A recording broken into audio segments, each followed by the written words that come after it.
اور کہا، اے بادشاہ، ہم لوگ بت پرست تھے، کوئی برا کام کرنے میں ہم شرمسار نہیں ہوتے تھے، کمزوروں اور تنگ دستوں پر ظلم روا رکھنا ہماری عادت بن چکی تھی، ہم اندھیروں میں بھٹک رہے تھے کہ ہمارے درمیان ایک پیغمبر محمد بن عبداللہ پیدا ہوئے، اور اس نے ہمیں خدائے واحد لا شریک کی عبادت کا رستہ دکھایا، اور ہمیں یہ درس دیا کہ ہم پتھر سے بنی ہوئی مورتیوں کو پوجا نہ کریں،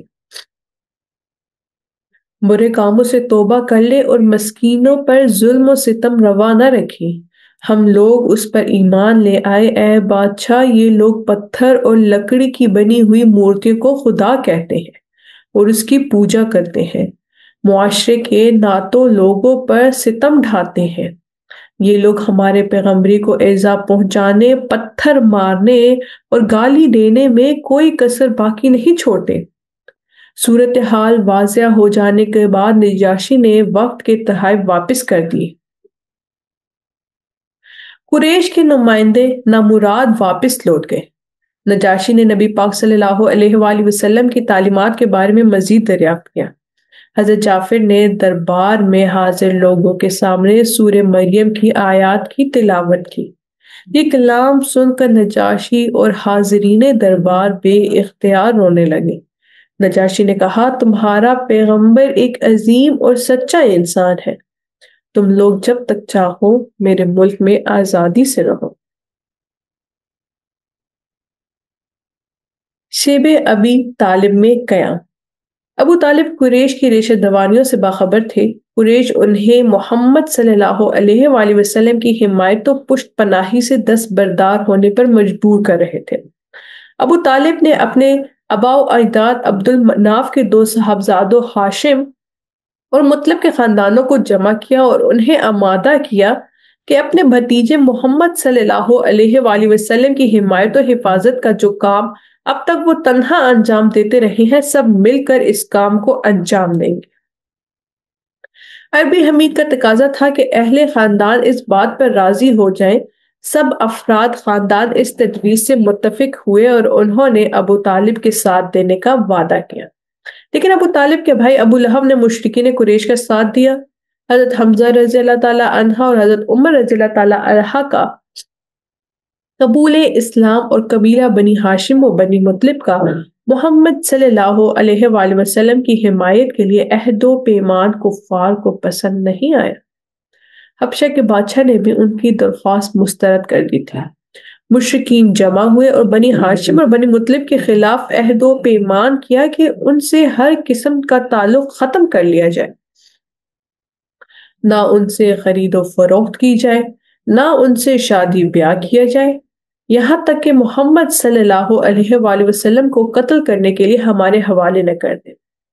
اس معاہدے پر تمام سرداران قریش نے دستخط کیے اور خانہ کعبہ کی دیوار پر لٹکا دیا۔ محمد صلی اللہ علیہ وآلہ وسلم اور دوسرے تمام مسلمانوں کو مکہ سے نکال دیا گیا۔ اس موقع پر بنو ہاشم نے حضرت محمد صلی اللہ علیہ وآلہ وسلم کی حمایت ترک نہ کی اور وہ بھی دوسرے مسلمانوں کے ہمراہ مکہ سے باہر نکل آئے۔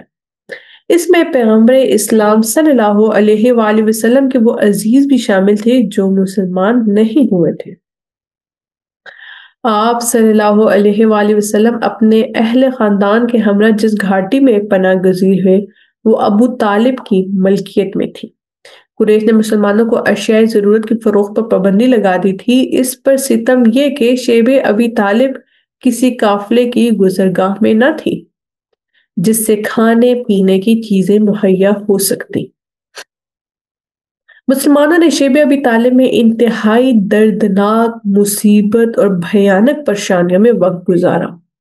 انہی دنوں جب سب مسلمان شیب ابی طالب میں جلا وطنی کی زندگی گزار رہے تھے، ایک دن حضرت خدیجہ رضی اللہ تعالیٰ عنہ کا بھتیجا اپنی پھوپھی کے لیے کچھ اشیاء ضرورت لے کر باہر نکلا۔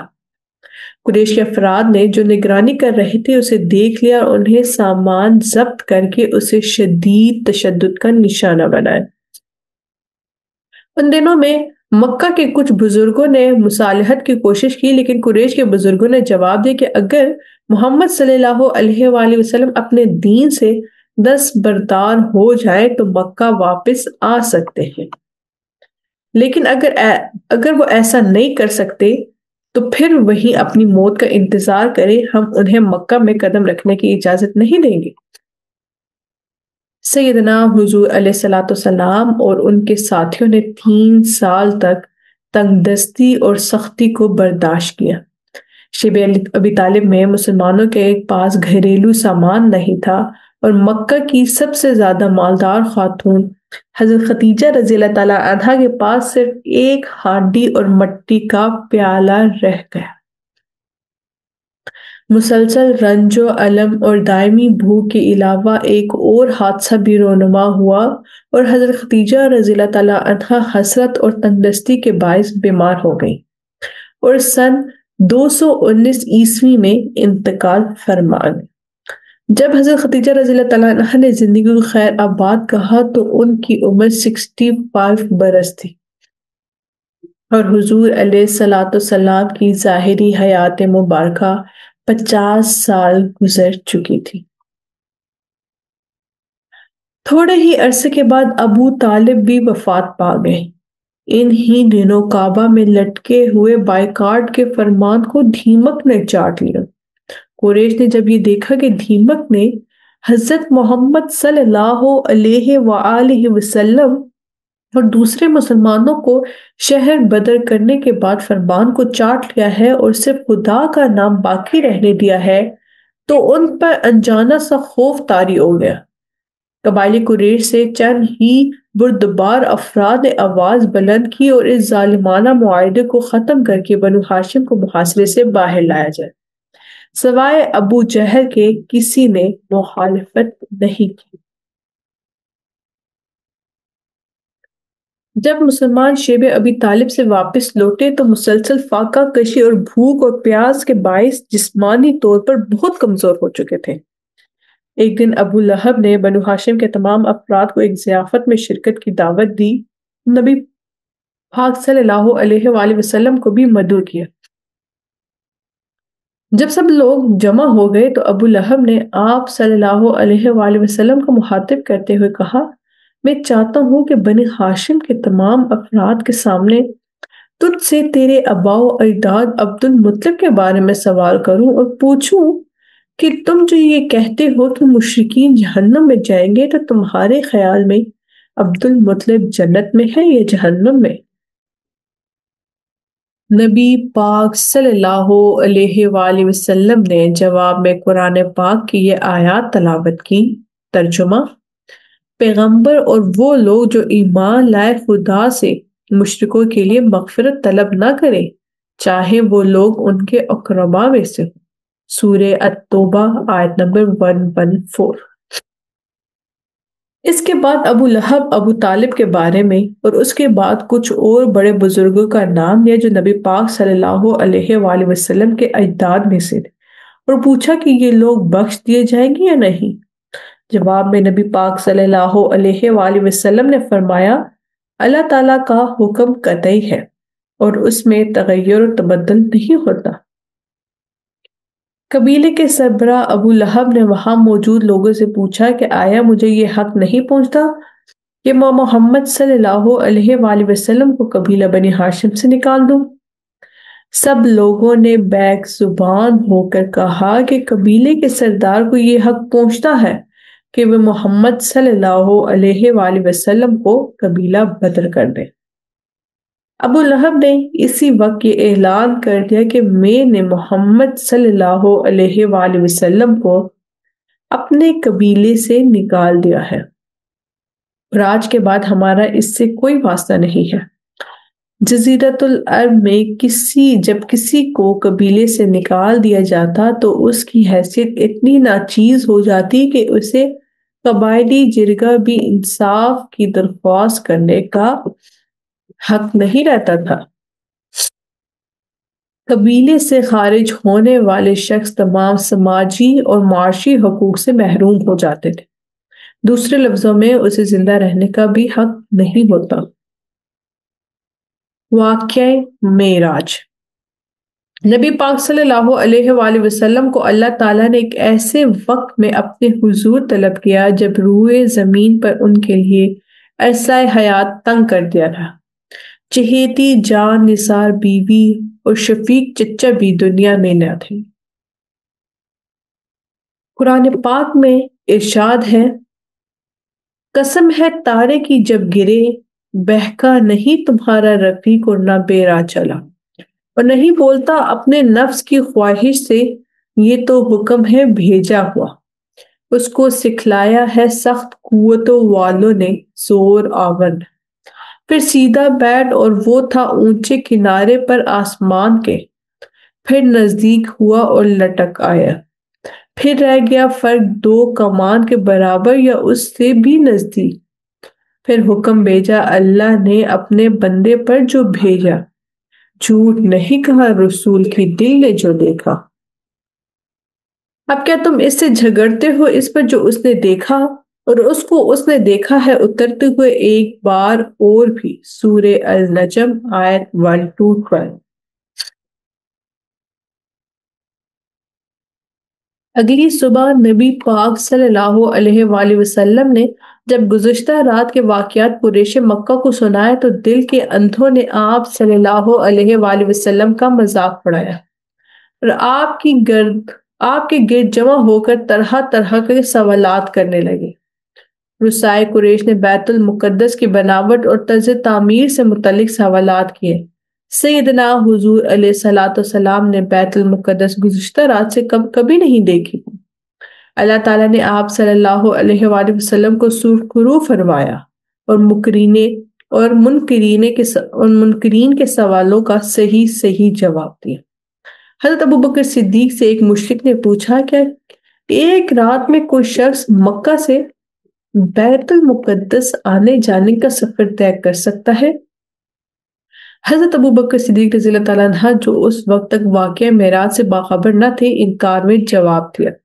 اس پر مشرکین نے کہا کہ تمہارا پیغمبر تو یہی کہتا ہے کہ اس نے راتوں رات مسجد الحرام سے مسجد الاقصی تک اور پھر وہاں سے آسمانوں تک کا سفر کیا۔ سیدنا حضور علیہ الصلوۃ والسلام نے فرمایا، میں نے محمد صلی اللہ علیہ وآلہ وسلم کی حق گو زبان سے اگرچہ یہ بات ابھی تک نہیں سنی، لیکن جیسا تم کہہ رہے ہو کہ یہ ان کا بیان ہے تو میں تصدیق کرتا ہوں۔ طائف کا سفر۔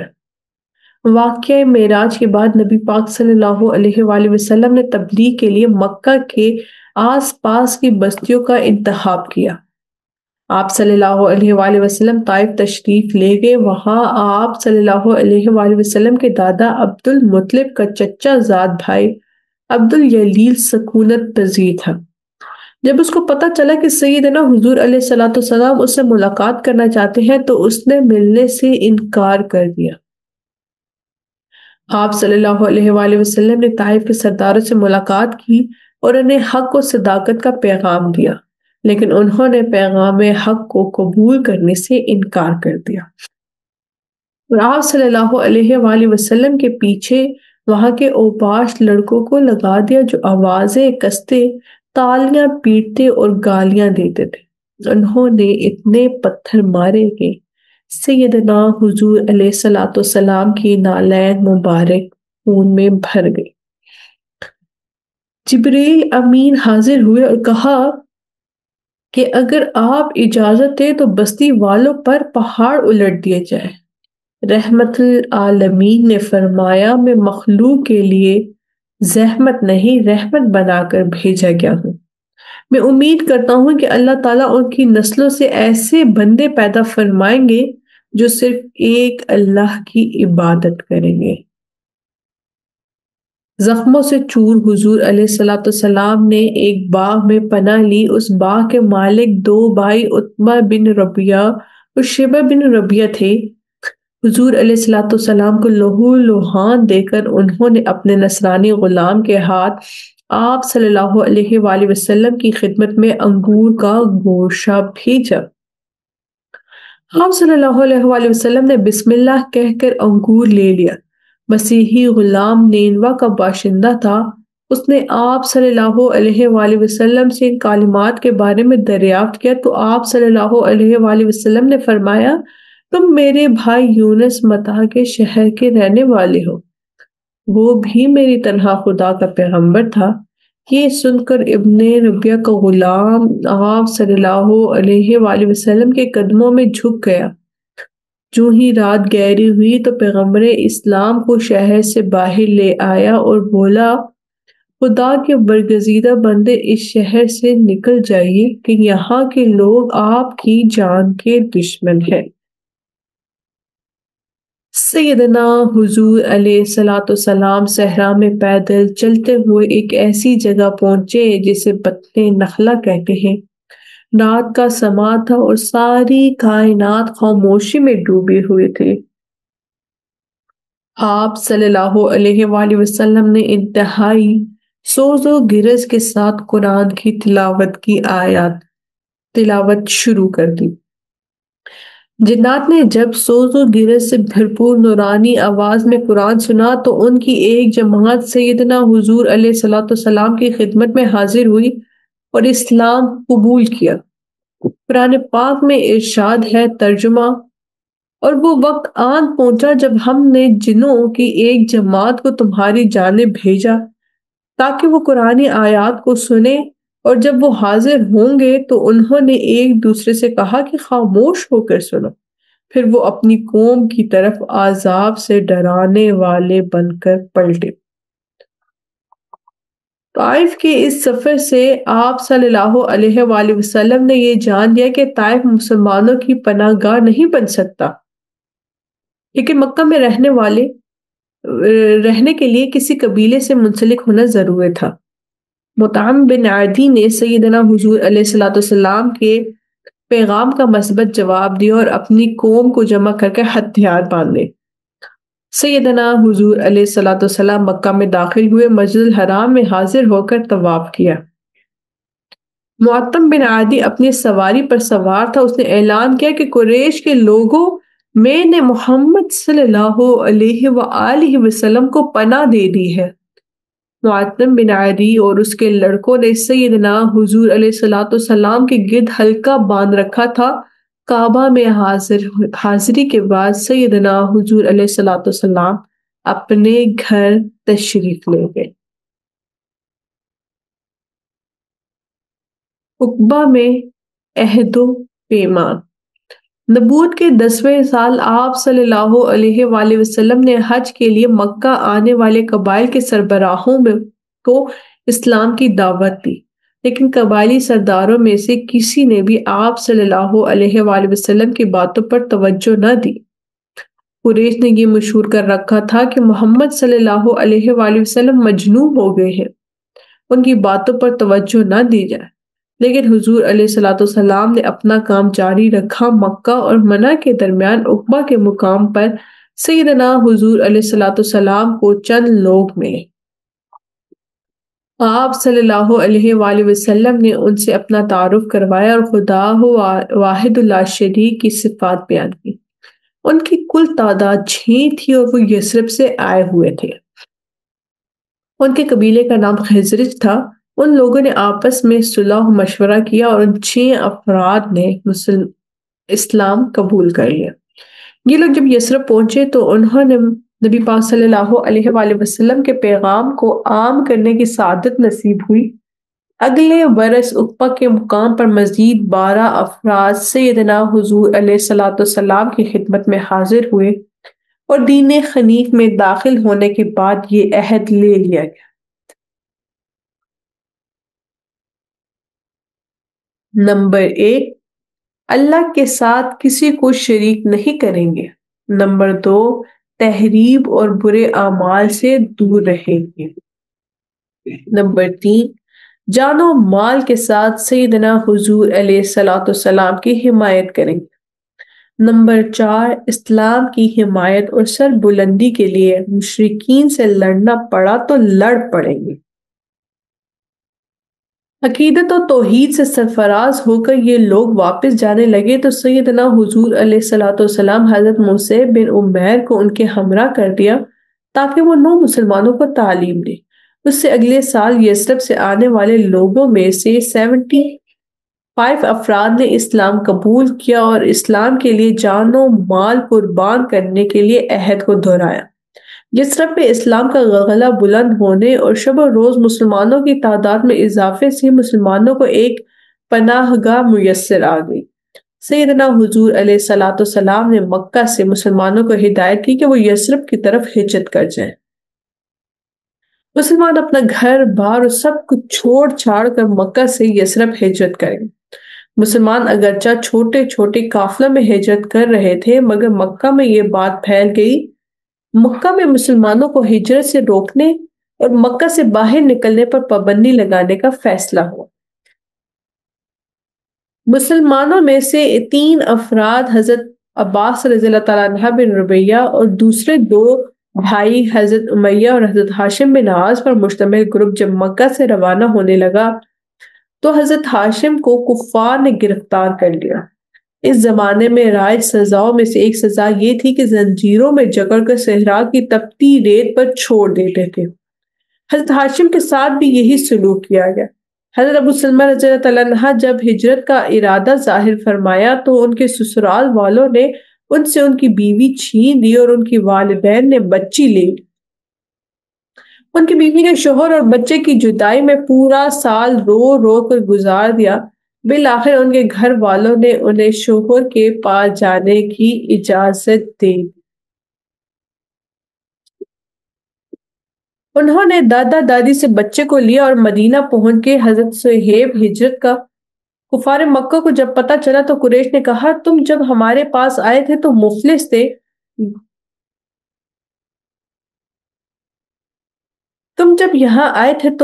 تھے، یہاں تم نے مال و دولت کمایا ہے، اب تم یہ چاہتے ہو کہ اپنا مال اور اپنی جان دونوں لے کر چل دو تو یہ ناممکن ہے۔ حضرت صہیب نے اپنا مال و اسباب ان کے حوالے کر دیا اور مشرکین کو بہت قلق اور رنج ہوا جب انہوں نے دیکھا کہ مسلمان مال و دولت اولاد گھر بار کی پرواہ کیے بغیر اپنے رہبر کی بات پر بلا چوں چرا عمل کرتے ہیں تو وہ اپنے ہر منصوبے میں بری طرح ناکام ہو گئے۔ صلی اللہ تعالیٰ علی حبیبہ محمد وآلہ وسلم، صلی اللہ تعالیٰ علی حبیبہ محمد وآلہ وسلم، صلی اللہ تعالیٰ علی حبیبہ محمد وآلہ وسلم۔ آج کے یہ سیشن یہیں ختم ہوتا ہے۔ اللہ تعالیٰ سے دعا ہے کہ ہمیں حضور علیہ الصلوۃ والسلام کے راستے پر چلنے کی توفیق عطا فرمائے، ہمارے اخلاق کو نرم، ہمارے دلوں کو پاک، ہمارے کردار کو نور سے بھر دے۔ آپ سب کو اس سیشن میں جو کچھ بھی سمجھ آیا، آپ سب سے گزارش ہے آپ سب ہم سے ضرور شیئر کریں۔ آپ سب کا بہت بہت شکریہ۔ اللہ حافظ۔